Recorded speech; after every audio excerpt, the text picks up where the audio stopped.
নাম মোহাম্মদ ঈশান আহমেদ জিহাদ।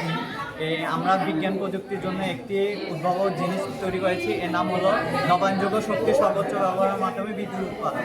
এখানে বায়ুকল এবং সৌর বিদ্যুতের মাধ্যমে বিদ্যুৎ উৎপাদন করে জাতীয় গ্রিডে সাপ্লাই দিব এবং যে অতিরিক্ত বিদ্যুৎটি আছে সেটা আমরা অপচয় করবো না। অপচয় না করে ইলেকট্রোলাইসিস প্রক্রিয়ার মাধ্যমে হাইড্রোজেন এবং অক্সিজেন গ্যাস পরিণত করবো। অক্সিজেন গ্যাস থেকে আমরা পরিবেশে বিক্রয় করতে পারবো এবং হাইড্রোজেন গ্যাসকে আমরা জমা করে রাখবো।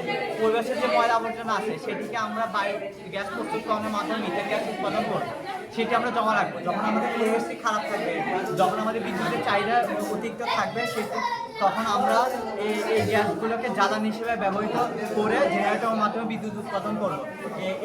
এটি আমাদের বাংলাদেশ এবং পৃথিবীর জন্য একটি উপকারী প্রসেস। এটির মাধ্যমে আমরা সম্পূর্ণ রূপে তো বিদ্যুতের চাহিদা কমাতে পারবো না, কিন্তু অনেক কিছু চাহিদা কমাতে পারবো। আর এখানে যে সকল গাড়ি আছে সেগুলো হাইব্রিড গাড়ি, এগুলো বিদ্যুতের মাধ্যমে চলবে। এটি বাস্তবায়নের ফলে খুবই উপকার হবে। ইরানের যে সকল যুদ্ধ হচ্ছে, এই সকল যুদ্ধের কারণে তেল এবং ইয়ার ক্ষতি হচ্ছে। আমরা অতিরিক্ত তেল পাচ্ছি না। আমরা জানি পারমাণবিক বিদ্যুৎ কেন্দ্রের বিদ্যুৎ উৎপাদনের জন্য অতিরিক্ত তেল জ্বালানির প্রয়োজন রয়েছে, কিন্তু এই প্রক্রিয়ার মাধ্যমে আমরা অনেক কিছুই করতে পারবো, তেলের চাহিদা কমাতে পারবো। আর এটি হলো একমুখী প্রসেস। এটি তৈরির সময় যে খরচ হবে পরবর্তীতে আপনার খরচ হবে না, কারণ বাকি সব প্রসেসটি হলো পরিবেশ থেকে আমরা পাবো।